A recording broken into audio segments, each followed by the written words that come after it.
O vidro da cafeteira se espatifou no chão com um estrondo seco.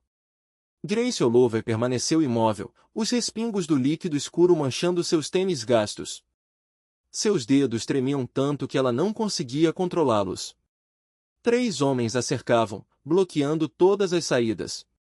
O mais alto agarrou seu pulso com força e a puxou para perto. De joelhos, querida.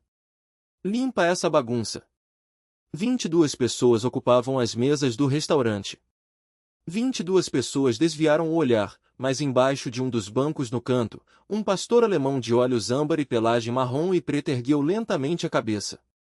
Ao seu lado, um homem de cabelo castanho escuro cortado rente, vestindo um uniforme militar desbotado da marinha, pousou a xícara na mesa com um clique suave que, de alguma forma, silenciou o ambiente.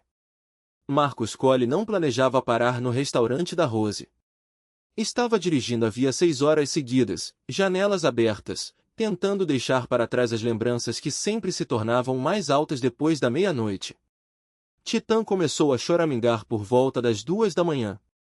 Aquela lamúria persistente que significava que ele precisava esticar as pernas. Então Marcus saiu da rodovia em algum lugar perto de Fort Bragg, na Carolina do Norte, seguindo uma placa de neon piscante que prometia café quente e serviço 24 horas. Tinha 35 anos, 14 na marinha, 12 missões de combate, 3 condecorações roxas guardadas numa caixa de sapatos debaixo da cama, e nenhuma ideia do que fazer com o resto da vida. O uniforme que vestia estava desgastado por tantas lavagens.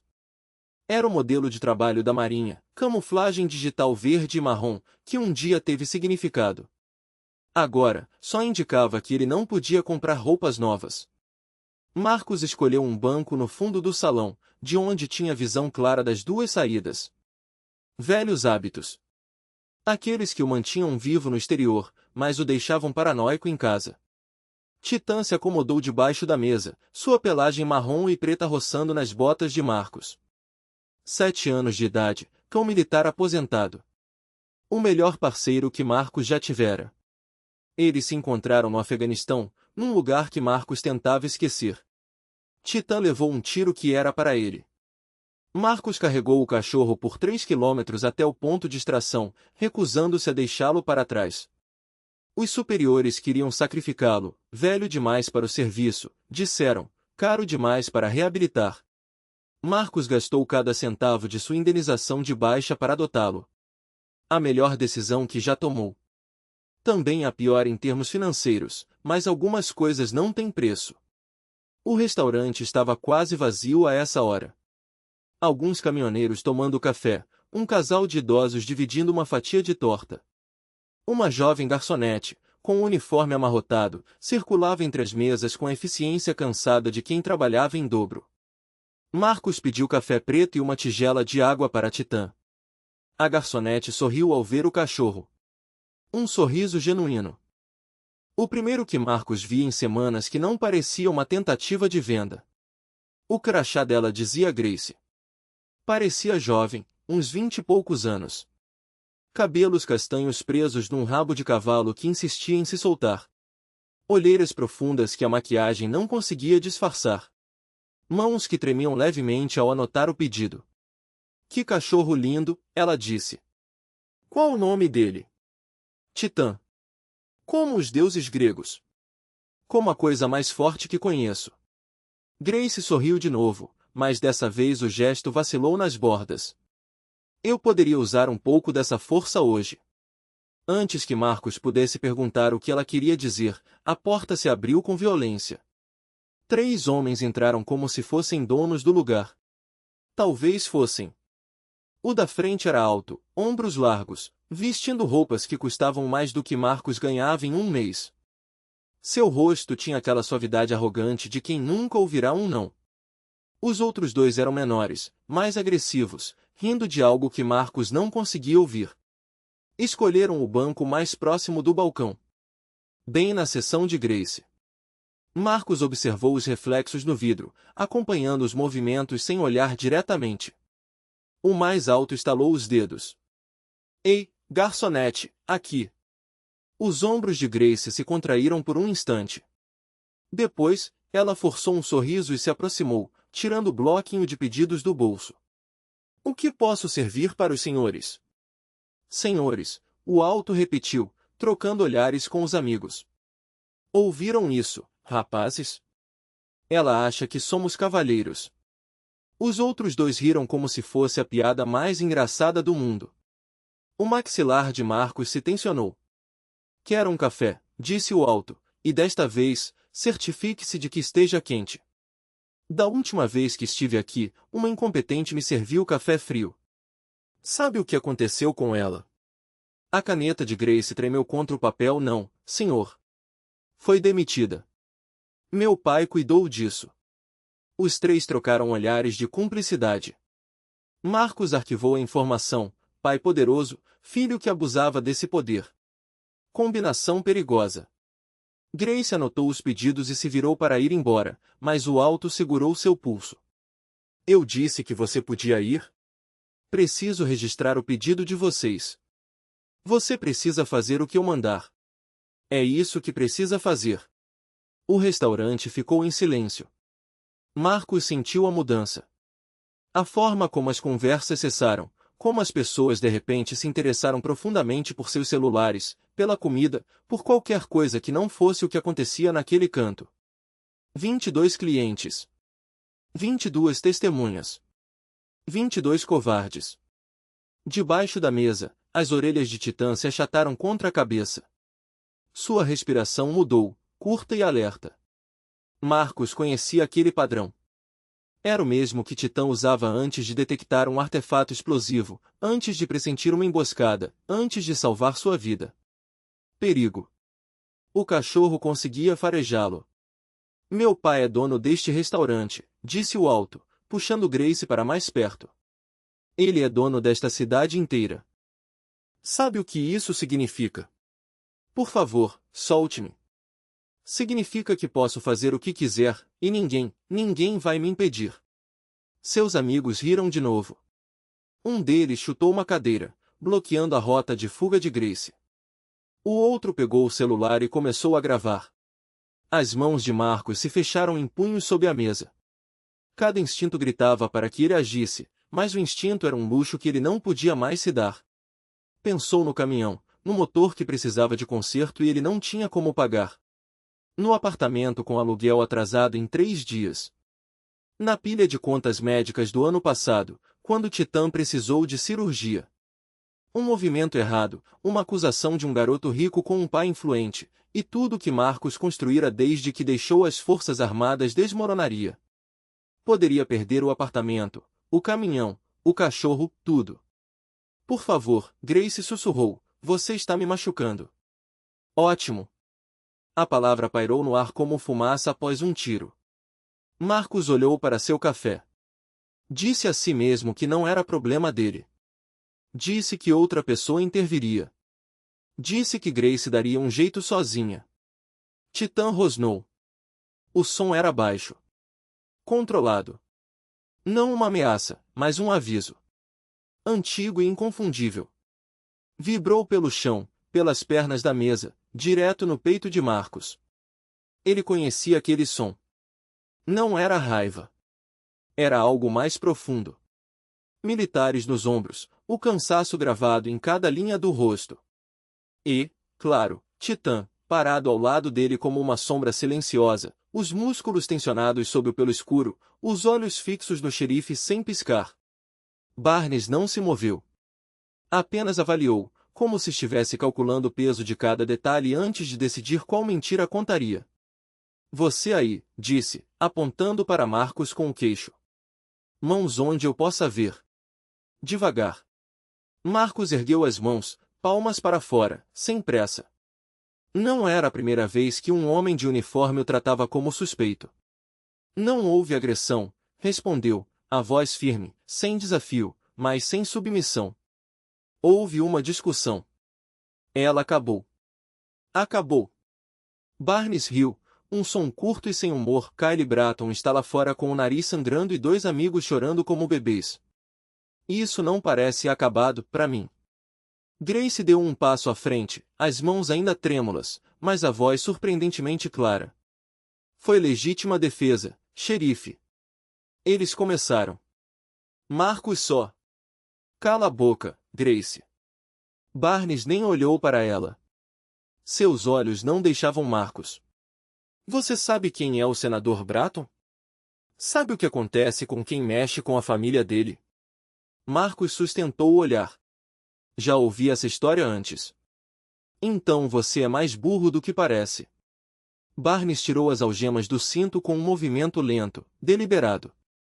Vira de costas. Mãos atrás da cabeça. Titã rosnou. Não um aviso desta vez, mas uma promessa. O som reverberou pelas paredes do diner, baixo e constante, como um motor prestes a explodir. Barnes congelou. Esse cachorro é treinado. Sim. Chame ele. Não. O xerife engoliu em seco, os dedos apertando o metal das algemas. Última chance. Chame o cachorro ou eu atiro. Marcus não desviou os olhos. Se você atirar, não vai ser nele. Por um segundo, o ar pareceu parar. Até os ponteiros do relógio acima do balcão hesitaram. Barnes sabia reconhecer uma ameaça real quando a ouvia. E Titã não era apenas uma ameaça, era uma certeza. O tipo de certeza que vinha com cicatrizes, medalhas e noites sem dormir em trincheiras onde homens como Kyle Bratton nunca pisariam. O xerife baixou as algemas, mas não as guardou. Vou te dar uma escolha, soldado. Você pode sair daqui agora, pegar sua caminhonete e sumir dessa cidade antes que o senador acorde. Ou pode ficar e passar a noite na minha cela. Amanhã de manhã, quando o juiz chegar, você vai descobrir que agressão a um Bratton é crime grave neste condado. E eu vou garantir que você nunca mais veja a luz do dia. Marcus não respondeu de imediato. Olhou para Grace, para as lágrimas que ela tentava conter, para as mãos que ainda tremiam como folhas ao vento. Olhou para os outros clientes, o casal de idosos, os caminhoneiros, todos imóveis, todos com medo. E então para Titã, que o observava com uma lealdade que não precisava de palavras. Eu não vou embora, disse por fim. E você sabe por quê?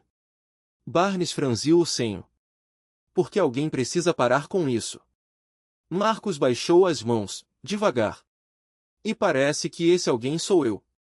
Marcus observou o cartão de visita na palma da mão, os dedos traçando as bordas gastas como se buscassem alguma resposta nas letras impressas. O nome do jornalista saltava aos olhos, Daniel Shen, repórter investigativo. Abaixo, um número de telefone e um endereço de e-mail que pareciam tão frágeis quanto a esperança que começava a se acender ali, no meio daquele diner que cheirava a café velho e medo recém-dissipado. Grace ainda tremia, mas agora suas mãos se agarravam ao pelo de Titã como se ele fosse a única coisa sólida em um mundo que girava rápido demais. O cachorro, por sua vez, não se movia. Apenas permanecia ali, imóvel, como se entendesse que sua presença era o suficiente por enquanto. Rose cruzou os braços, os olhos fixos em Marcus com uma intensidade que o fazia se sentir exposto. Você não é o tipo de homem que foge de uma briga, disse ela, sem rodeios. E essa cidade não é o tipo de lugar que esquece quem a defende. Os Bratton não vão deixar isso passar. Eles têm advogados, juízes, até o xerife no bolso. Se você ficar, vai precisar de mais do que coragem. Marcus ergueu o olhar. Eu sei. Sabe mesmo? Rose inclinou a cabeça, avaliando por que coragem não paga contas, não compra remédios e não impede que eles destruam a vida de uma garota só porque ela teve a audácia de dizer não. Grace encolheu-se um pouco, como se as palavras a atingissem fisicamente. Eles já estão destruindo, murmurou. Minha mãe, o tratamento dela. A voz falhou. Titã pressionou o focinho contra seu joelho, como se dissesse, estou aqui. Não precisa carregar isso sozinha. Marcus guardou o cartão no bolso da jaqueta. Vamos por partes. Primeiro, você vai para um lugar seguro. Depois, a gente vê o que fazer com os Bratton. Ele hesitou, mas completou, e com a sua mãe. Grace o encarou, os olhos vermelhos de tanto chorar, mas agora com um brilho diferente, algo que se parecia com esperança, mas que ela não ousava nomear. Por que você está fazendo isso? A pergunta pairou no ar, pesada. Marcus poderia ter dado uma resposta fácil. porque é o certo. Ou porque alguém precisa. Mas a verdade era mais complicada. Ele havia passado anos seguindo ordens, cumprindo missões, acreditando que estava fazendo a diferença. E, no fim, o que restara? Um apartamento vazio, um cachorro que o entendia melhor do que qualquer humano, e a sensação de que tinha desperdiçado anos em batalhas que não eram suas. Até agora. Porque eu posso, disse ele, finalmente. E porque, às vezes, a gente só precisa de uma pessoa que diga basta. Rose assentiu, como se aquela resposta fosse exatamente o que esperava ouvir. Então é melhor você se preparar. Porque dizer basta para os Bratton é como cutucar um vespeiro com um graveto. Marcus sorriu, um sorriso sem humor. Eu já lidei com coisas piores. Espero que sim, Rose retrucou. Porque amanhã, quando o sol nascer, essa cidade vai acordar com uma pergunta: quem diabos é esse cara? E os Bratton? Eles vão querer uma resposta. E não vai ser bonita. Grace olhou para os dois, o medo voltando a se insinuar em seus olhos. E se eles vierem atrás de mim de novo? Marcus se agachou na frente dela, os joelhos estalando com o movimento. Titã ergueu as orelhas, atento. Se eles vierem, disse Marcus, a voz baixa e firme, vão descobrir que não estão mais lidando com uma garota sozinha. Estão lidando comigo. E com ele. Ele apontou para o cachorro, que soltou um grunhido baixo, como se concordasse. Grace engoliu em seco. E se não for o suficiente? Marcus segurou o queixo dela com delicadeza, forçando-a a encará-lo. Nunca é suficiente até que seja. Mas a gente começa assim, um passo de cada vez. Primeiro, você vai dormir. Depois, a gente vê o que o dia traz. Rose estendeu a mão para Grace. Vamos. Minha casa não é um palácio, mas é segura. E amanhã, bem, amanhã a gente pensa em amanhã. Grace se levantou, hesitante, mas Titã se colocou ao seu lado como uma sombra leal. Marcus os observou por um momento antes de se virar para Rose. Eu vou precisar de um lugar para ficar também. Rose arqueou uma sobrancelha. Você não tem onde dormir? Não planejei ficar. Bom, agora você planeja. Ela tirou um molho de chaves do bolso e jogou para ele. Apartamento em cima da lavanderia na rua El. É meu. Não é grande coisa, mas tem uma cama, um chuveiro e uma fechadura que funciona. E, mais importante, fica a 3 quadras daqui. Se precisar de mim, sabe onde me encontrar. Marcus pegou as chaves, sentindo o peso delas na mão. Eram apenas metal, mas carregavam algo mais, uma responsabilidade. Uma escolha. Obrigado. Rose deu de ombros. Não me agradeça ainda. Você acabou de assinar um contrato com o diabo. Só espero que saiba o que está fazendo. Marcus olhou para Grace, para Titã, para as pessoas no diner que ainda os observavam em silêncio, como se esperassem que ele dissesse algo que as fizesse acreditar que tudo ficaria bem. Ele não tinha certeza se tudo ficaria bem. Mas tinha certeza de uma coisa, ele não ia embora. E isso já era um começo. Marcus respirou fundo, sentindo o peso da situação se assentar sobre seus ombros como uma armadura enferrujada. Cada peça encaixava-se no lugar, revelando um quadro que ele já conhecia, mas nunca imaginara enfrentar em solo americano, uma guerra simétrica, onde o inimigo não usava fuzis, mas advogados, e onde as balas eram substituídas por cláusulas contratuais e ameaças veladas. Grace enxugou as lágrimas com as costas da mão, deixando um rastro úmido na pele pálida. Eles não vão parar, murmurou, a voz trêmula como uma folha prestes a se desprender do galho. Kylie, ele sempre consegue o que quer. Sempre.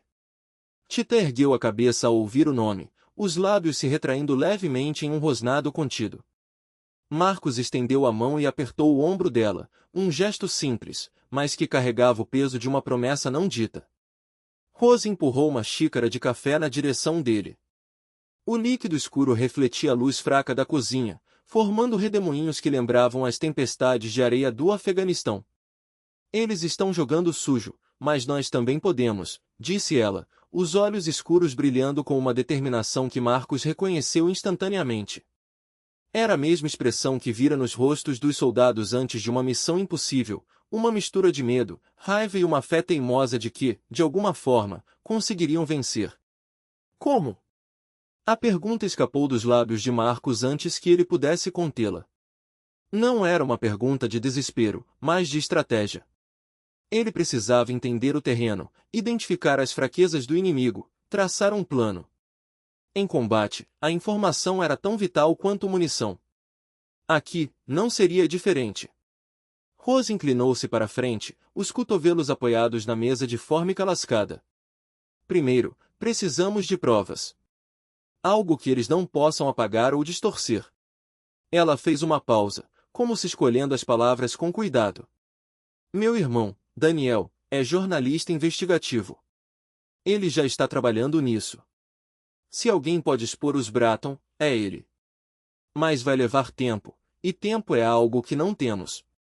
Grace ergueu a cabeça, os olhos vermelhos agora secos, mas ainda cheios de uma fúria contida.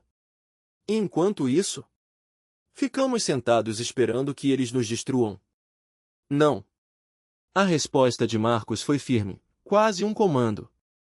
Enquanto isso, nós nos preparamos. Eles querem uma guerra? Então vamos dar uma guerra a eles. Ele olhou para Rose. Você disse que os Bratton têm pontos de pressão. Quais são? Rose hesitou por um momento, como se avaliando quanto deveria revelar. Então, com um suspiro, começou a falar. Dean Bratton é um homem poderoso, mas não é invencível. Ele tem esqueletos no armário, como qualquer político. Negócios obscuros, acordos por baixo dos panos, pessoas que ele pisou para chegar onde está. E Kylie. Ela fez uma careta, como se o nome deixasse um gosto amargo na boca. Kylie é o calcanhar de Aquiles do pai. Ele é impulsivo, arrogante, acha que as regras não se aplicam a ele. Já causou problemas antes, mas o velho sempre conseguiu abafar. Até agora. Marcos absorveu as informações, processando-as como um soldado analisaria um mapa tático. Então, se conseguirmos atingir Kylie onde dói, podemos forçar o senador a recuar. Exatamente. Rose assentiu. Mas não será fácil. Os Bratton têm olhos e ouvidos em toda parte. Qualquer movimento em falso, e eles vão nos esmagar antes que possamos piscar. Grace cruzou os braços, como se tentasse se proteger do frio que parecia emanar das paredes da cozinha. E o que fazemos enquanto isso? Ficamos escondidos aqui, esperando que algo aconteça. Marcos olhou para ela, sentindo uma pontada de algo que não era apenas responsabilidade, mas algo mais profundo, mais pessoal. Nós não nos escondemos. Nós lutamos. Mas de forma inteligente. Ele se virou para Rose. Preciso de um lugar para ficar. Algo discreto, onde eles não pensem em procurar. Rose franziu a testa, mas antes que pudesse responder, Grace falou. Você pode ficar no meu apartamento. É pequeno, mas tem um sofá. E? Ela hesitou, como se as palavras fossem difíceis de pronunciar. Eles já sabem onde eu moro. Se vierem atrás de mim, pelo menos você estará lá. Marcos sentiu o peso da oferta. Não era apenas um sofá que ela estava oferecendo, mas uma confiança que ele ainda não sabia se merecia. Grace, eu não quero colocar você em mais perigo. Já estou em perigo, ela retrucou, a voz firme apesar das lágrimas que ainda brilhavam em seus olhos. E se eles vierem, prefiro não estar sozinha. Rose observou os dois por um momento, como se avaliando a dinâmica entre eles. Então, com um aceno de cabeça, disse, tudo bem. Mas precisamos de um plano.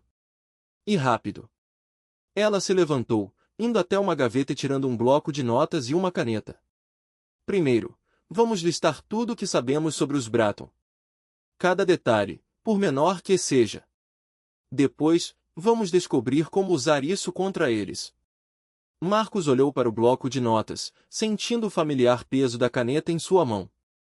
Era estranho como, mesmo em um cenário tão diferente, as etapas eram as mesmas: coletar informações, analisar, planejar, executar. A guerra mudava de forma, mas a essência permanecia. E ele, mais do que ninguém, sabia como lutar. Titã se levantou, esticando-se antes de se aproximar de Grace e apoiar a cabeça em seu colo.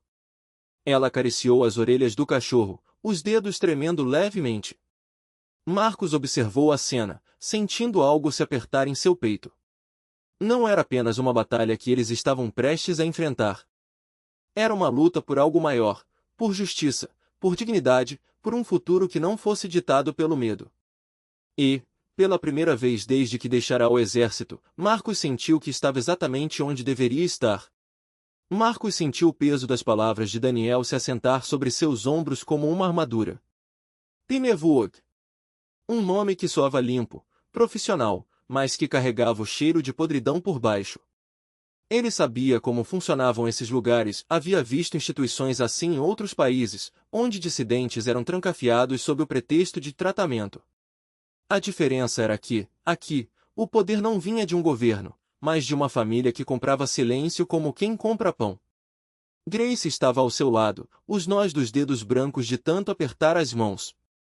Eles a trancaram lá dentro porque ela tentou fazer a coisa certa, murmurou, a voz tremendo de raiva.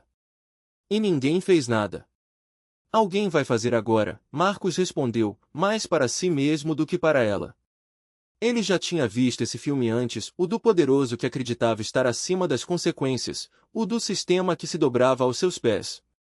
Mas também sabia que, em algum momento, até mesmo os muros mais altos começavam a rachar. Daniel suspirou do outro lado da linha. Escuta, Marcos, eu não quero ser o cara que joga água fria na sua fogueira, mas você precisa entender uma coisa, os Bratton não vão deixar M. Reis sair de Pinewood só porque você pediu. Eles têm médicos na folha de pagamento, juízes que assinam ordens de internação sem questionar, e uma equipe de advogados prontos para enterrar qualquer um que se aproxime. Se você quer tirá-la de lá, vai precisar de mais do que uma testemunha disposta a falar. Então o que você sugere? Marcos perguntou, já sabendo a resposta. Provas. Documentos. Algo que prove que a internação dela foi ilegal. Um laudo médico forjado, uma ordem judicial suspeita, qualquer coisa que dê margem para um habeas corpus. E, mesmo assim, não vai ser fácil. Pinewood é uma fortaleza. Marcos olhou para Grace. Ela estava pálida, mas havia algo novo em seus olhos, uma determinação que não estava lá antes. Nós temos uma testemunha que assinou um acordo de confidencialidade aos 19 anos. Jennifer. Ela disse que os Bratton a ameaçaram, que o relatório policial sumiu. Se conseguirmos provar que houve coerção, o acordo pode ser anulado. Pode, Daniel repetiu, enfatizando a palavra. Mas você vai precisar de um advogado bom. E rápido. Eu conheço um. Rose entrou na sala naquele momento, o rosto marcado pela preocupação. A polícia acabou de sair. Disseram que vão investigar, mas nós dois sabemos o que isso significa. Ela jogou as mãos para o alto. Nada. Absolutamente nada. Marcos assentiu. Eles não vão ajudar. Mas nós não precisamos deles. Ele se virou para Grace.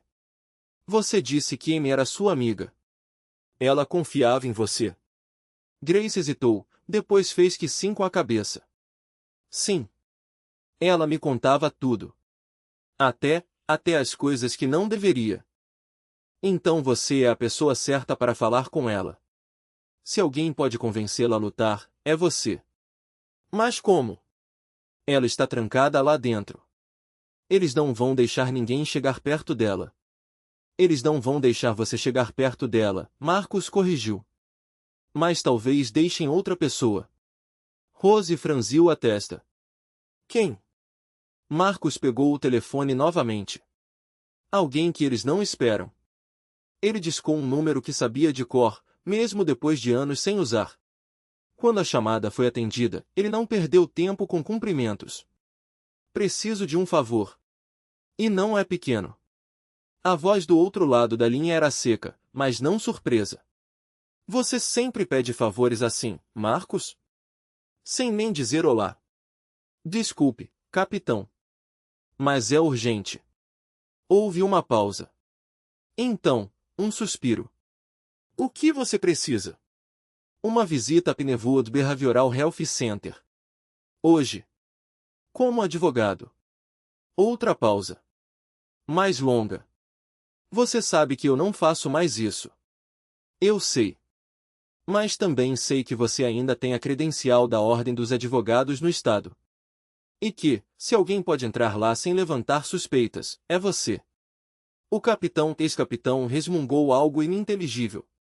Você está me pedindo para mentir para um juiz, Marcos? Não. Estou pedindo para você ajudar a tirar uma mulher inocente de um lugar onde ela não deveria estar. Uma mulher que foi trancada lá por tentar fazer a coisa certa. Silêncio. Então, um som que poderia ser uma risada ou um grunhido. Você sempre soube como me convencer. Mas tem uma condição. Qual? Se isso der merda, você assume a responsabilidade. E eu nunca mais atendo suas ligações. Marcos sorriu, apesar de tudo. Combinado. Ele desligou e olhou para Grace e Rose. Temos um advogado. Agora só precisamos de um plano, o som de bips eletrônicos e o cheiro forte de antisséptico. A luz do sol entrava pela janela, filtrada por uma cortina fina. Sua cabeça latejava, cada batida do coração ecoando como um martelo contra as têmporas. Tentou se mexer, mas uma dor aguda nas costelas o fez parar. Respirou fundo, devagar, sentindo o ar queimar nos pulmões machucados. A porta se abriu. Grace entrou, seguida por Rose e Daniel. Os três pareciam exaustos, mas havia algo diferente em seus olhos, algo que não estava lá antes. Alívio, talvez. Ou determinação. Você acordou, Grace disse, aproximando-se da cama. Sua voz estava firme, mas Marcos notou o tremor nas mãos dela enquanto ajustava o cobertor. Os médicos disseram que você vai ficar bem. Costelas quebradas, concussão, alguns hematomas. Nada que não se cure com o tempo. Marcos tentou sorrir, mas o movimento puxou os pontos no lábio. E o Titã?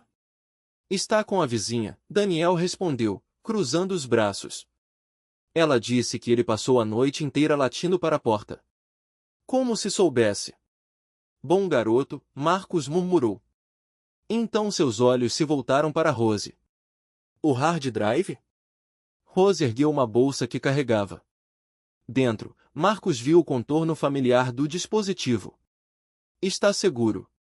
A polícia estadual já fez uma cópia. O capitão O'Connor disse que vão analisar tudo hoje. E o Kyle?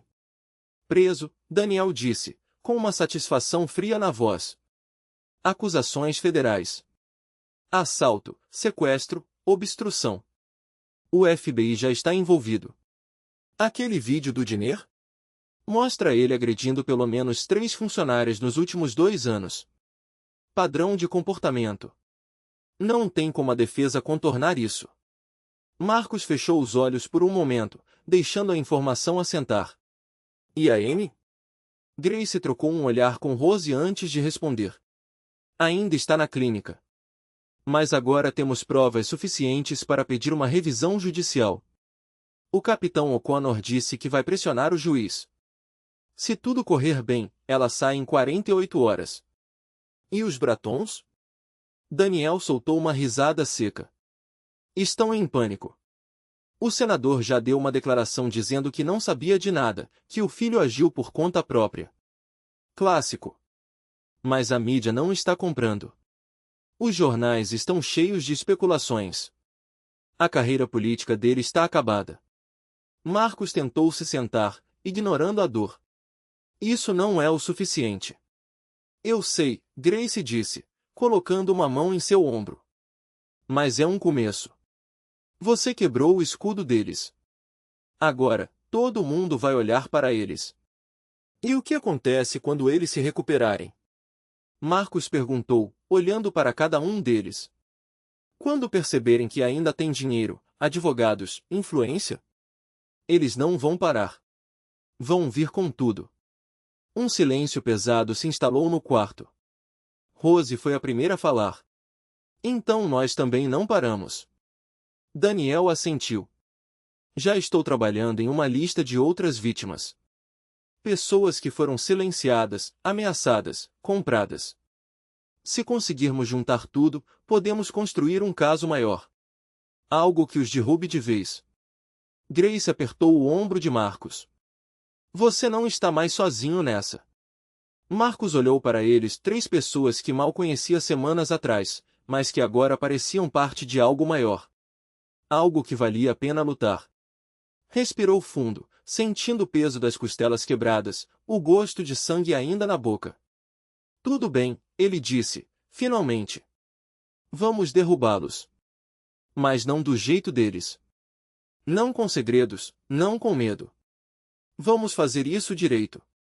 Com provas, com a lei, com todo mundo vendo. Daniel sorriu, um sorriso que não chegava aos olhos. E se a lei não for suficiente? Marcos sustentou o olhar dele. Então a gente muda a lei. Do lado de fora, o som de uma sirene distante cortou o ar. Marcos não sabia se era polícia, ambulância ou apenas mais um dia na cidade. Mas, pela primeira vez em muito tempo, não se importou. Porque agora eles tinham um plano. E, mais importante, tinham uns aos outros. Extremamente magra, os ossos dos ombros marcando a pele pálida sob a camisola fina. Seus olhos, antes vivos e cheios de determinação, estavam vazios, fixos em algum ponto além do vidro. O cabelo, antes escuro e brilhante, pendia em mechas oleosas sobre os ombros. Mas o pior eram as mãos. Elas mantinham entrelaçadas no colo, os dedos se movendo em um ritmo constante, como se tecendo algo invisível no ar. Grace deu um passo à frente, a voz falhando. Amy? Nenhuma reação. Amy continuou seu movimento mecânico, os lábios se movendo em um murmúrio inaudível. Amy, sou eu. Grace. Ela se ajoelhou diante da cadeira, tentando capturar o olhar da amiga. Estamos aqui para tirar você daqui. Os dedos de Amy pararam por um segundo. Depois recomeçaram, mais rápido. Marcos observou a cena, o maxilar tenso. Ele já tinha visto soldados em estado de choque, corpos presentes mas mentes perdidas em algum lugar entre o passado e o presente. Mas isso era diferente. Isso era uma prisão sem grades, um cárcere feito de químicos e silêncio forçado. Ela não está respondendo, Grace sussurrou, os olhos cheios de lágrimas. Eles a quebraram. Não, Marcos disse, firme. Eles tentaram. Mas ela ainda está lutando. Ele se aproximou, abaixando-se ao lado de Grace. Titã, percebendo a tensão, pressionou o focinho contra a perna de Amy, emitindo um som baixo, quase um gemido. Os dedos de Amy pararam novamente. Desta vez, ela virou a cabeça devagar, como se o movimento doesse. Seus olhos encontraram os de Marcos, depois os de Titã. Uma sombra de reconhecimento passou por seu rosto. Cão, ela murmurou, a voz rouca, quase irreconhecível. Cão bom. Grace segurou a mão de Amy com cuidado, como se temesse que ela se desfizesse ao toque. Amy, nós vamos embora. Você está segura agora? Amy piscou, confusa. Segura? Sim. Ninguém mais vai machucar você. Um tremor percorreu o corpo de Amy. Ela olhou ao redor, como se acordando de um sonho longo e ruim. Eles disseram que eu estava doente. Que ninguém acreditaria em mim. Eles mentiram, Marcos disse, a voz baixa mas carregada de convicção. E agora eles vão pagar por isso. Amy fechou os olhos por um momento. Quando os abriu novamente, algo neles havia mudado. Uma centelha. Uma decisão. Eu quero ir embora, ela disse, simples. Por favor. Grace ajudou-a a se levantar, passando o braço de Amy sobre seus ombros. Titã se posicionou do outro lado, oferecendo apoio silencioso. Marcos ficou de pé, ignorando a dor nas costelas, e acenou para os policiais. Vamos sair daqui. Eles se moveram pelo corredor, Amy entre Grace e Titã, Marcos logo atrás. Cada passo parecia uma vitória. Mas Marcos sabia que a batalha estava longe de terminar. O senador ainda estava solto. Kyle ainda estava sob custódia, mas não por muito tempo se o dinheiro e as conexões do pai entrassem em ação. E M precisaria de mais do que uma saída daquele lugar para se recuperar. Quando chegaram ao saguão, o Dr. Finn estava sendo algemado por um dos policiais. Seus olhos encontraram os de Marcos, e por um segundo, algo como medo passou por seu rosto. Você não vai se safar, Finn cuspiu. O senador tem amigos em lugares altos. Marcos não respondeu. Apenas segurou o olhar do homem até que ele baixasse os olhos. Do lado de fora, o ar fresco bateu no rosto de M.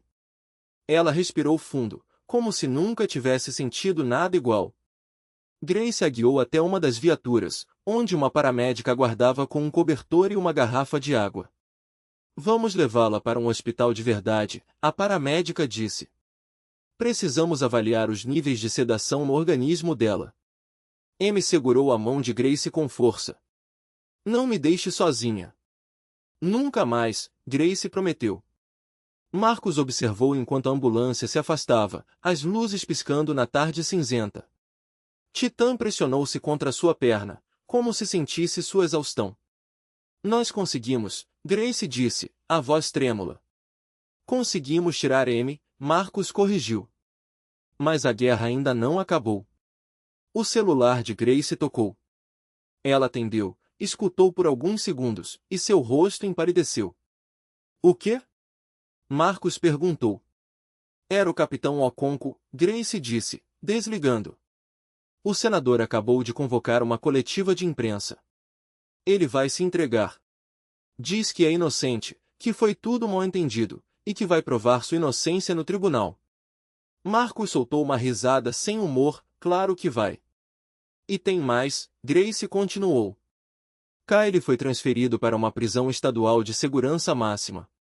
Mas o senador já moveu seus contatos.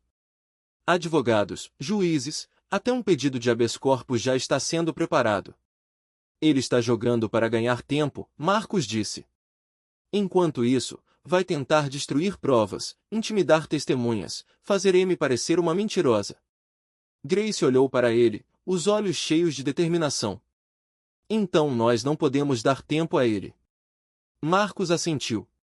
Precisamos de mais provas. Algo que ele não possa explicar, não possa comprar, não possa enterrar. E onde vamos encontrar isso? Marcos olhou para o horizonte, onde as nuvens escuras se acumulavam sobre a cidade. No único lugar que ele não pode controlar. Na verdade. Grace sentiu o ar escapar dos pulmões como se tivesse levado um soco. Jennifer. Desaparecida. Sangue no chão. As palavras ecoavam em sua mente, cada uma mais pesada que a anterior. Não era apenas um contratempo, era um golpe calculado, um movimento de xadrez executado com precisão fria. Eles não vão parar, murmurou, a voz rouca de exaustão e raiva. Nunca vão parar. Marcos não respondeu de imediato.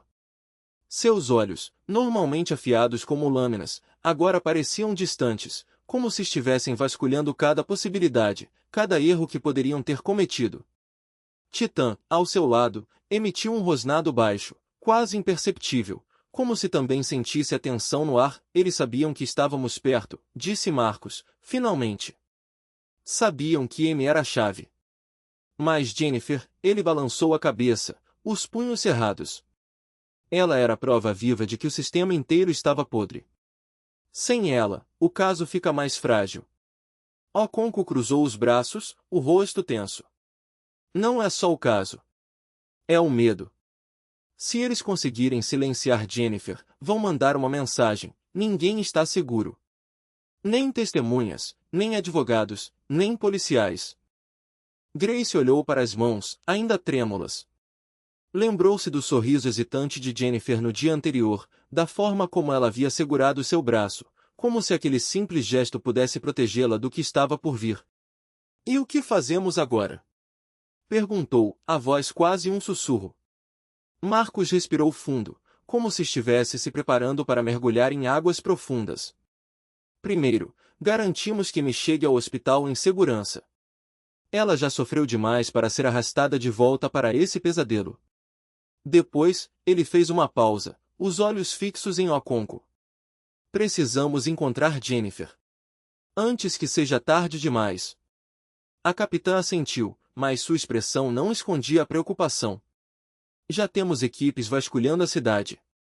Câmeras de segurança, registros de celulares, qualquer pista que possa nos levar até ela. Mas, Marcos, ela hesitou. Se os Bratton estão por trás disso, eles não vão deixá-la em um lugar óbvio. Vão escondê-la onde ninguém pensaria em procurar. Ou vão eliminá-la, completou Marcos, a voz dura. E é por isso que não podemos perder tempo. Grace sentiu um calafrio percorrer sua espinha. A imagem de Jennifer, amarrada em algum porão escuro, ou pior, passou por sua mente como um relâmpago. Ela fechou os olhos por um segundo, tentando afastar o pensamento, mas ele se agarrou a ela como uma sombra. E se já for tarde? Perguntou, sem conseguir evitar. Marcos se aproximou, colocando uma mão firme em seu ombro. Não é. Enquanto houver uma chance, nós lutamos. É isso que fazemos. Okonkwo pegou o rádio, dando ordens rápidas e precisas. Equipes de busca, bloqueios nas estradas, vigilância nos pontos de fuga. Mas, mesmo enquanto falava, havia uma urgência em sua voz que deixava claro, o relógio estava correndo. Precisamos de algo que eles não esperem, disse Marcos, mais para si mesmo do que para os outros. Algo que os force a cometer um erro. Grace olhou para ele, percebendo a mudança em sua postura. Era como se uma ideia estivesse se formando, lenta e implacável, como uma tempestade se aproximando. Você já tem um plano, afirmou, não era uma pergunta. Marcos não respondeu de imediato. Em vez disso, virou-se para Titã, que o observava com atenção, como se soubesse que algo importante estava por vir. Talvez, disse, por fim. Mas vai ser arriscado. Okonkwo franziu a testa. Quanto arriscado? O suficiente para que eu não queira arrastar vocês para isso, respondeu Marcos, o tom deixando claro que não era uma discussão. Grace cruzou os braços, desafiadora. Não comece com isso. Se é perigoso, é ainda mais motivo para não irmos sozinhos. Marcos abriu a boca para argumentar, mas Okonkwo o interrompeu. Ela tem razão. Se isso envolve os Bratton, não é uma operação para uma pessoa só. Ela olhou para Marcos, avaliando, mas também não é uma operação para amadores. O que você está pensando? Marcos hesitou por um segundo, como se estivesse pesando as palavras antes de dizê-las. Os Bratton têm um ponto fraco. Algo que eles não conseguem controlar, não importa o quanto tentem. E o que é? Perguntou Grace, intrigada. O passado, respondeu Marcos, os olhos brilhando com uma intensidade que ela não via desde que tudo havia começado. Eles enterraram seus crimes por décadas. Mas o passado sempre deixa rastros. E se não conseguirmos encontrar Jennifer a tempo, ele fez uma pausa, o maxilar tenso. Vamos fazer com que eles nos levem até ela. Estava monitorando tudo em tempo real. Marcos folheou os papéis sobre a mesa. Contratos falsificados, registros de pagamentos a policiais corruptos, transcrições de ligações ameaçadoras. Cada documento era uma peça do quebra-cabeça que os Bratton haviam montado para esconder seus crimes. E no centro de tudo, uma pasta com o nome de Jennifer. Dentro, fotos dela sendo seguida, anotações sobre seus horários, até mesmo um rascunho de uma carta de suicídio forjada. Eles planejavam isso há semanas, disse Tiff, a voz baixa, carregada de fúria contida. Queriam que parecesse um acidente. Ou que ela tivesse tirado a própria vida por culpa. Marcos fechou a pasta com força. A raiva que sentia não era cega, era calculada, afiada como uma lâmina. Ele sabia que a melhor vingança não era a violência, mas a exposição. E ali, espalhados diante deles, estavam os meios para destruir os Bratton de uma vez por todas. Precisamos levar isso para a imprensa, disse Diana, já fotografando os documentos com o celular. Cada página, cada arquivo. Se conseguirmos provar que o senador estava envolvido, isso vai ser maior do que qualquer eleição. E Jennifer? Perguntou o Doc, ainda examinando seus ferimentos. Ela não pode ficar aqui. Precisa de um hospital, de proteção. Marcos olhou para a mulher que, em poucos dias, havia se tornado mais do que uma missão. Ela estava encostada na parede, os braços cruzados sobre o peito como se tentasse se proteger do mundo. Seus olhos, apesar do inchaço, estavam fixos nele, como se ele fosse a única coisa que a mantinha ancorada à realidade. Vamos tirá-la daqui, disse Marcos. Mas não para um hospital comum. Eles têm olhos em todos os lugares. Vamos levá-la para um lugar seguro, onde possam cuidar dela sem que ninguém saiba. Tiff assentiu. Tenho um contato no FBI. Alguém limpo. Ele pode garantir que ela seja protegida até que isso tudo venha à tona. Marcos se aproximou de Jennifer. Ela estremeceu quando ele estendeu a mão, mas não recuou. Ele tocou seu ombro com cuidado, como se ela fosse feita de vidro. Você vai ficar bem, disse ele, a voz firme, mas não fria. Prometo. Ela não respondeu. Apenas assentiu, os lábios tremendo. Do lado de fora, o som de pneus cantando na estrada de cascalho cortou o silêncio. Todos se mobilizaram. Titã rosnou baixo, os pelos do pescoço eriçados. Esperávamos reforços? Perguntou Diana, a mão já na arma. Não, respondeu Tiff, olhando pela janela. E não são os nossos. Marcos se moveu até a entrada, espiando pela fresta da porta. 2 SUVs pretos, idênticos aos que estavam estacionados ali antes, pararam bruscamente. Homens armados desceram, movendo-se com a precisão de quem estava acostumado a operar no escuro. Quantos? Sussurrou Doc. 6, Marcos contou. Talvez mais dentro dos carros. Eles sabem que estamos aqui, disse Diana. Alguém deve ter acionado o alarme. Tiff praguejou baixinho. Ou eles estavam monitorando a propriedade. Marcos avaliou as opções. Eles estavam em menor número, mas tinham a vantagem da surpresa e do terreno. A cabana era um labirinto de corredores estreitos e salas sem saída, perfeito para uma emboscada. Vamos dividir, decidiu Marcos. Diana, Doc, vocês cobrem a entrada dos fundos. Tiff, fique com Jennifer. Se algo der errado, leve-a para o porão e tranque a porta. Titã e eu vamos segurar a frente. Você não pode enfrentá-los sozinho, protestou Jennifer, a voz rouca. Não estou sozinho, respondeu Marcos, olhando para Titã. O cão estava agachado, pronto para atacar. E eles não estão esperando por nós. Antes que alguém pudesse argumentar, Marcos sinalizou para Titã. Os dois se moveram em silêncio, fundindo-se às sombras.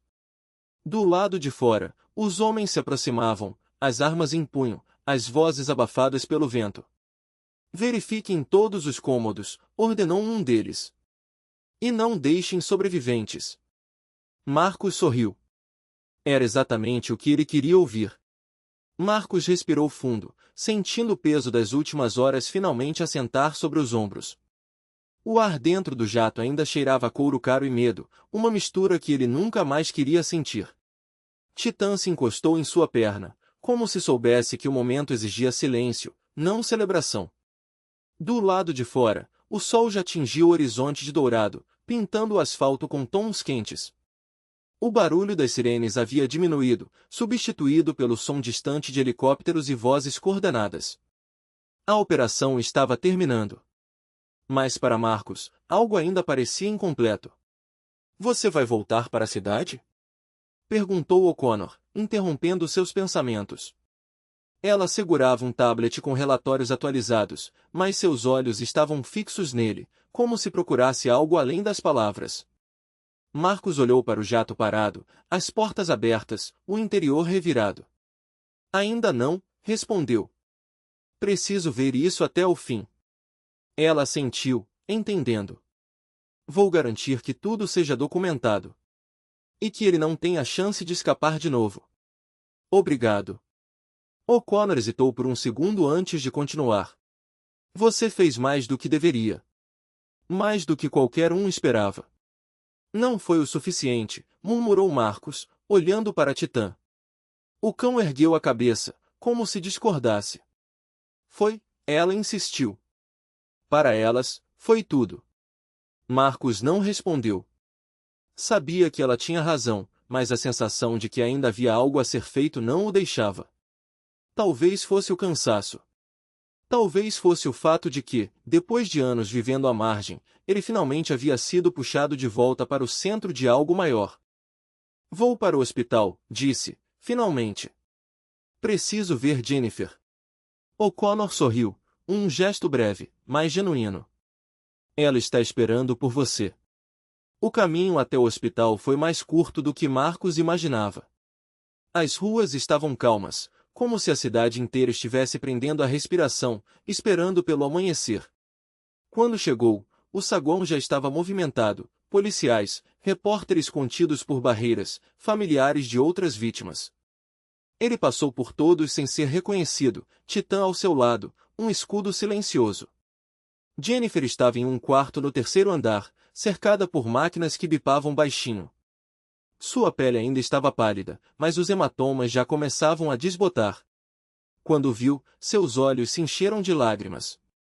Você veio, ela sussurrou. Marcos se aproximou da cama, hesitante. Claro que vim. Eu não sabia se você... Ela parou, engolindo em seco. Depois de tudo. Eu prometi, disse ele, simples. E Titã não me deixa quebrar promessas. Ela riu, um som frágil, mas real, ele é um bom cão. O melhor. Jennifer estendeu a mão, trêmula. Marcos a segurou, sentindo a fragilidade dos seus dedos. Obrigada, ela disse. Por não ter olhado para o outro lado. Nunca mais, respondeu ele. Do lado de fora, o sol já havia subido completamente, banhando o mundo em luz. Marcos ficou ali, segurando a mão dela, até que Jennifer adormeceu. Titã se deitou aos pés da cama, vigilante. Quando saiu do quarto, Grace estava esperando no corredor. Ela segurava um café em cada mão e um sorriso que não precisava de palavras. Eu sabia que você viria, disse, entregando-lhe um dos copos. Marcos aceitou, sentindo o calor se espalhar pelos dedos. Como ela está? Melhor, Grace respondeu. Amy também. As duas vão ficar bem. E você? Ela riu, um som leve, quase musical. Eu? Eu sou feita de coisa mais dura. Marcos sorriu, pela primeira vez em dias. Eu sei. Grace olhou para Titã, que havia se levantado e agora farejava o ar, como se procurasse algo. Ele parece cansado. Nós dois estamos. Então vá para casa, ela disse. Descanse.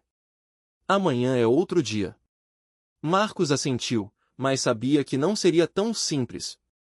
Havia ainda muita coisa a ser resolvida, depoimentos, investigações, a mídia que já começava a cercar o hospital. Mas, por enquanto, bastava. Vamos, Titã, chamou, batendo de leve na perna. O cão se levantou, seguindo-o pelo corredor. Quando chegaram ao estacionamento, Marcos parou por um momento, olhando para o céu. O azul estava límpido, sem nuvens, como se o mundo tivesse decidido recomeçar. Só mais uma coisa, murmurou para Titã. O cão olhou para ele, orelhas em pé. Depois disso, a gente descansa. Prometo. Titã abanou o rabo uma vez, como se dissesse que estava contando com isso. Marcos olhou para a jovem à sua frente, vendo nela o reflexo do que já havia sido. Os olhos de Maria brilhavam com uma mistura de esperança e medo, como se ela estivesse à beira de um precipício, sem saber se deveria saltar. Você já sabe como fazer isso, disse ele, baixando a mão do ombro dela. Só precisa confiar em si mesma. Maria respirou fundo, como se as palavras tivessem aberto uma fresta de ar num espaço sufocante. Eu não sei se consigo. Consegue, respondeu Marcos, com a mesma certeza que usava para dar ordens em campo. Você sobreviveu a 3 turnos no Iraque. Sobreviveu ao retorno para casa. Sobreviveu a tudo que tentou te quebrar. Isso não é sorte. É força. Titã, Como se entendesse a gravidade do momento, pressionou o focinho contra a perna de Maria. Ela sorriu, apesar das lágrimas, e se abaixou para acariciar a cabeça do cão. Ele sempre sabe, não é? Sempre, confirmou Marcos. É por isso que ele é o melhor parceiro que um homem poderia pedir. O som de passos ecoou pelo corredor, e Grace apareceu na porta, segurando uma pasta. Marcos, temos uma ligação urgente. É sobre o caso do veterano em Fênix. Eles precisam de alguém para intervir antes que ele perca a casa. Marcos assentiu, mas antes de se virar, olhou para Maria. Quer aprender? Então venha comigo. Ela hesitou por apenas um segundo antes de segui-lo. Grace entregou a pasta a Marcos, que a abriu enquanto caminhavam. O que sabemos? Ex-fuzileiro naval, 2 turnos no Afeganistão. Perdeu a perna direita em uma emboscada. Voltou para casa, conseguiu um emprego, mas depois de uma cirurgia de revisão, o seguro negou a cobertura. Agora, está prestes a ser despejado. Marcos folheou os documentos, os olhos percorrendo as linhas como se cada palavra fosse um inimigo a ser enfrentado. Quem está cuidando do caso dele? A VA diz que não é responsabilidade deles. O proprietário está pressionando pelo despejo. E o banco já começou o processo de execução. Claro que sim, murmurou Marcos, fechando a pasta com um estalo. Porque é assim que funciona. Eles esperam até que você esteja no chão para pisar no seu pescoço. Grace cruzou os braços. O que vamos fazer? Vamos lembrá-los de que esse homem não é apenas um número em um arquivo. Ele é um dos nossos. No escritório, Tiff estava ao telefone, a voz baixa e firme. Não, senhor, não estamos pedindo um favor. Estamos exigindo que cumpra sua obrigação. Uma pausa. Sim, eu entendo que há procedimentos, mas enquanto vocês seguem seus procedimentos, um veterano está prestes a perder tudo. Outra pausa, mais longa. Ótimo. Enviaremos a documentação hoje mesmo. Ele desligou e olhou para Marcos. Eles vão revisar o caso. Quanto tempo? 1 semana. Talvez 2. Marcos balançou a cabeça. Não temos 2 semanas. Precisamos de uma solução agora. Já estou trabalhando nisso, disse Diana, entrando na sala com um tablet na mão. Consegui contato com um advogado pro bono que está disposto a entrar com uma liminar para suspender o despejo. E consegui uma doação anônima para cobrir o aluguel atrasado. Quem foi o doador? Diana sorriu. Um empresário local que prefere não ser identificado. Mas ele disse que, se isso funcionar, vai financiar um fundo para casos como esse. Marcos soltou um suspiro aliviado. Isso é um começo. É mais do que um começo, corrigiu Tiff. É uma prova de que o sistema pode ser forçado a funcionar. Marcos olhou ao redor da sala, para as paredes cobertas de fotos de veteranos, para os arquivos empilhados sobre as mesas, para os rostos de sua equipe, cada um deles com suas próprias cicatrizes, cada um deles lutando à sua maneira. Não é suficiente, disse ele, finalmente. Isso resolve um caso. Mas e os outros? E os que ainda nem chegaram até nós? Grace se aproximou, colocando uma mão no braço dele. Um passo de cada vez, Marcos. Você não pode consertar tudo de uma vez. Eu sei, admitiu ele. Mas às vezes parece que, não importa quantos passos demos, ainda estamos correndo para alcançar o que já foi perdido. Titã se levantou, caminhando até Marcos e pressionando o corpo contra sua perna, como se dissesse, você está fazendo o que pode. Isso é o que importa. Marcos se abaixou e coçou atrás das orelhas do cão. Você tem razão, parceiro. Como sempre. Do lado de fora, o sol já estava alto, iluminando a rua tranquila onde o centro de advocacia ficava. Em algum lugar além daquelas paredes, havia mais veteranos precisando de ajuda, mais famílias lutando para sobreviver, mais pessoas que haviam sido esquecidas pelo mundo. Mas ali, naquele momento, Marcos sabia que eles estavam exatamente onde deveriam estar. Vamos ao trabalho, disse ele, endireitando os ombros. Ainda temos muito a fazer. Os pesadelos haviam desaparecido. O sorriso voltará. E ela descobriram um dom para ajudar outras pessoas a atravessarem seus próprios traumas. Marcos? A voz de Grace ecoou da porta do escritório. Você tem uma visita. Quem? M. Reis. Ela diz que é importante. Ele pousou os papéis que revisava. M. A mulher que passará 2 anos dopada e presa por ter contado uma verdade que ele mesmo não vira. Não a encontrava desde o fim dos julgamentos. Mande entrar. M entrou devagar no escritório. Estava diferente. Mais saudável. Mais forte. O vazio em seus olhos dera lugar a algo firme, determinado. Marcos, é bom ver você, disse ela. Eu queria agradecer pessoalmente. Pelo que fizemos. Por ter acreditado em mim quando mais ninguém acreditou. Você já me agradeceu, umas 100 vezes. Eu sei, mas também queria te contar outra coisa. Ela se sentou à frente da mesa. Titã se levantou e foi até ela. Lembrava-se dela. Lembrava-se da mulher quebrada na cadeira de rodas. Lembrava-se do momento em que ela tocará seu pelo e começar a chorar. M acariciou sua cabeça com suavidade. Quando eu estava naquele lugar, disse, achei que ia morrer ali. Achei que ninguém nunca saberia o que tinha acontecido comigo. Achei que Kylie Bratton continuaria machucando mulheres para sempre e que não havia nada que alguém pudesse fazer. Sua voz falhou. Eu desisti, Marcos. Completamente. Parei de lutar. Parei de ter esperança. Só existia, esperando que tudo acabasse. Isso é uma reação normal ao que você passou.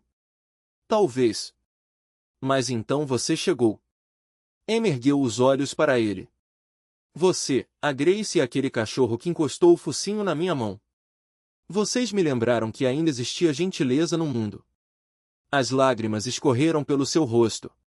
Você salvou minha vida. Não só por me tirar daquele lugar, mas por me mostrar que o mundo ainda tinha gente boa, que a justiça ainda era possível, que eu não era louca por acreditar que merecia ser tratada como um ser humano. Marcos não soube o que dizer, então apenas escutou.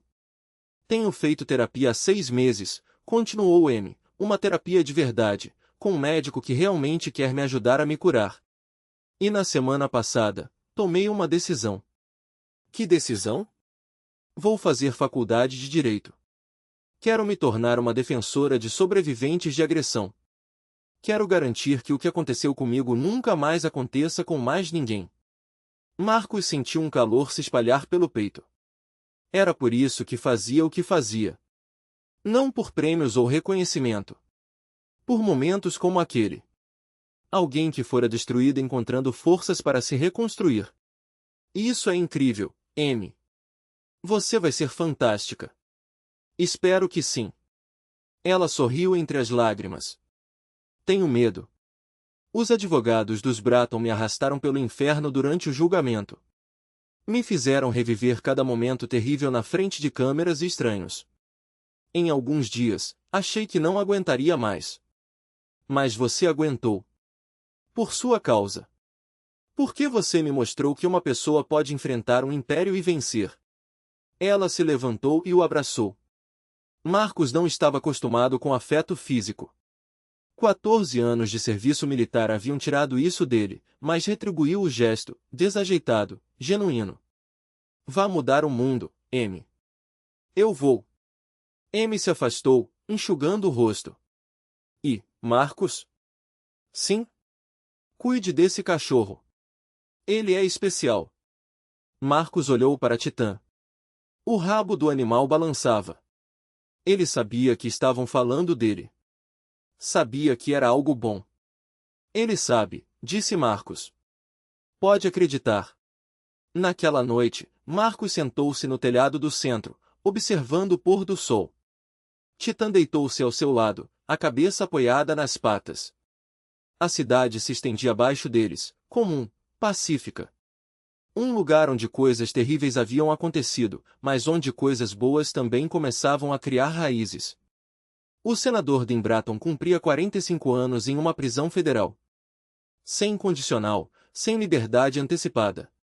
Seu império ruíra por completo. Kyle Bratton receberá 20 anos por múltiplas acusações de agressão sexual, sequestro e obstrução da justiça. O xerife Barnes cumpria 15 anos por corrupção e obstrução. A clínica Pinewood fora fechada, e seu administrador, acusado criminalmente.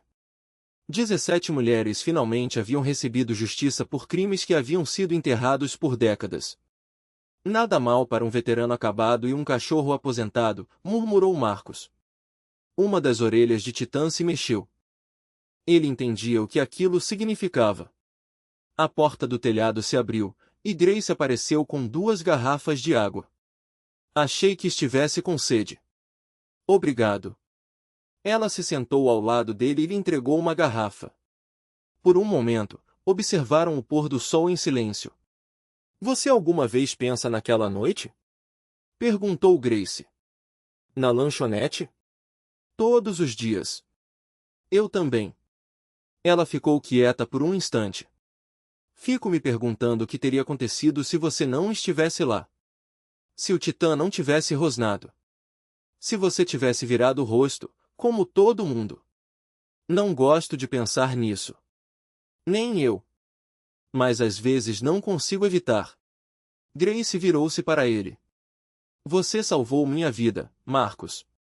Não só a vida física, mas toda a minha vida. Tudo o que sou agora, tudo o que estou me tornando, existe porque você fez uma escolha. Eu só fiz o que qualquer um deveria ter feito. Mas é justamente isso. Ninguém mais fez.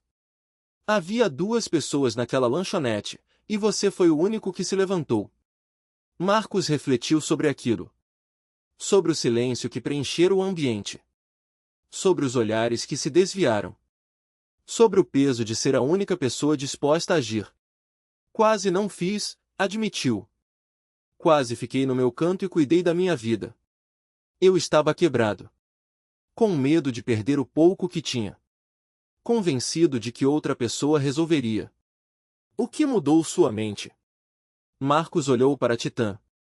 O cachorro o encarava com aqueles olhos âmbar, firmes. Ele... Titã soubera que algo estava errado antes mesmo que Marcus quisesse admitir. Ele rosnara porque sentirá o mal naquele lugar. E aquele som o lembrará de quem ele era, de quem havia sido treinado para ser. Mas eu passei 14 anos aprendendo a fazer uma coisa. Proteger as pessoas. Sim. Proteger as pessoas, mesmo quando custa tudo. Grace ficou em silêncio por um longo momento. Então estendeu a mão e segurou a dele. Estou feliz por você não ter virado o rosto. Eu também. Ficaram ali enquanto a última luz desaparecia do céu. 2 pessoas quebradas que haviam encontrado cura uma na outra. 2 sobreviventes que aprenderam que a coragem era contagiosa. 2 amigos que sabiam que a batalha contra a crueldade nunca terminava de verdade. Mas podia ser vencida. Uma escolha de cada vez. Um momento de cada vez. Uma pessoa de cada vez. Uma semana depois, Marcus recebeu um telefonema que mudou tudo.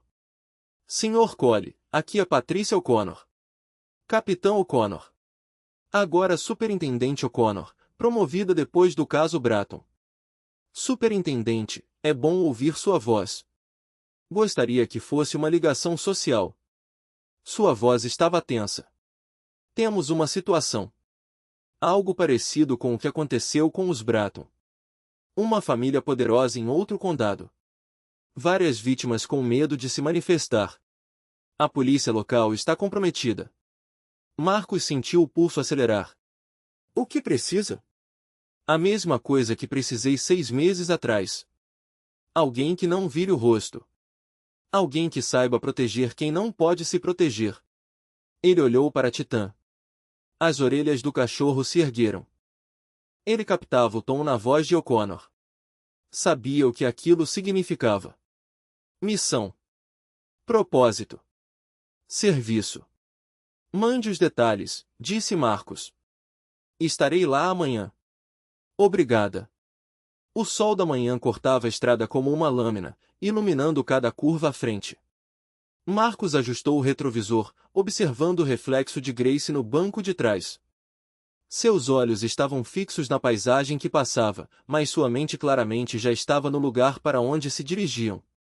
Titã, sentado ao lado dela, mantinha a cabeça erguida, as narinas dilatadas captando o vento que entrava pela janela entreaberta. O cachorro não precisava de mapas. Ele sabia quando a missão começava. Você acha que eles já sabem que estamos chegando? Grace perguntou, quebrando o silêncio. Marcos balançou a cabeça. Não. Mas vão saber em breve. Não era uma ameaça. Era uma promessa. O condado para onde se dirigiam não era diferente de tantos outros. Pequeno o suficiente para que todos se conhecessem, grande o suficiente para que os poderosos acreditassem que suas ações passariam despercebidas. Havia um padrão nesses lugares. Primeiro, o medo se instalava como uma névoa. Depois, o silêncio. E então, quando ninguém mais ousava falar, a violência se tornava rotina. Mas Marcos já havia visto esse filme antes. E sabia como ele terminava. Grace se inclinou para a frente, apoiando os braços no encosto do banco do passageiro. Como você faz isso? Ela perguntou. Como encara tudo de novo, sabendo que pode dar errado? Marcos não respondeu de imediato. Em vez disso, estendeu a mão e coçou a cabeça de Titã, sentindo o pelo áspero sob os dedos. Não é sobre dar certo ou errado, ele disse, por fim. É sobre mostrar para as pessoas que elas não estão sozinhas. Que alguém está disposto a lutar por elas. Mesmo que seja só por um dia. Mesmo que seja só uma pessoa. Grace assentiu, como se aquela resposta fizesse sentido de um jeito que nenhuma outra faria. E se elas não quiserem ser salvas? Então você respeita isso. Mas primeiro, você oferece a chance. O rádio crepitou, e a voz de O'Connor preencheu a cabine da caminhonete. Cole, você já está na área? Marcos pegou o aparelho. Quase. Alguma novidade? Sim. A família no centro disso tudo acabou de chegar à cidade. Estão fazendo uma visita de cortesia à delegacia. Querem deixar claro que não toleram interferências. Marcos sorriu. Um sorriso frio, sem humor, eles sempre fazem isso. Pois é. Mas desta vez, tem um novo advogado. Alguém que não é daqui. Alguém que já trabalhou em casos assim antes. Nome? Richard Voice. Especialista em intimidar testemunhas. Já conseguiu anular depoimentos em 3 estados diferentes. Marcos trocou um olhar com Grace pelo retrovisor. Ela não disse nada, mas seus dedos se apertaram levemente contra o tecido do banco. Entendido, Marcos disse. Vamos precisar de tudo que você tiver sobre ele. Já estou mandando. E Cole? Sim. Cuidado com esse cara. Ele não brinca. Marcos desligou o rádio e acelerou. A estrada se estreitou, ladeada por árvores altas que lançavam sombras compridas sobre o asfalto. Titã se levantou, apoiando as patas dianteiras no painel, os olhos fixos à frente. Ele sentiu que Marcos já sabia, o jogo tinha começado. Grace respirou fundo. Então é assim que funciona? Eles mandam os tubarões primeiro? Sempre, Marcos respondeu. Porque sabem que a maioria das pessoas recua quando vê os dentes. E nós? Nós não recuamos. Ela sorriu, mas não era um sorriso alegre. Era o sorriso de alguém que já havia visto o que acontecia quando os tubarões atacavam. E que sabia que, desta vez, não seria presa. Ótimo, ela disse. Porque eu já cansei de fugir. Marcos não respondeu. Não precisava. Titã soltou um grunhido baixo, como se concordasse. E então, enquanto a caminhonete avançava pela estrada, os 3 seguiram em silêncio, cada um à sua maneira, se preparando para o que viria. Porque em algum lugar naquela cidade, uma vítima estava esperando. E em algum lugar, um monstro estava prestes a descobrir que sua impunidade tinha acabado.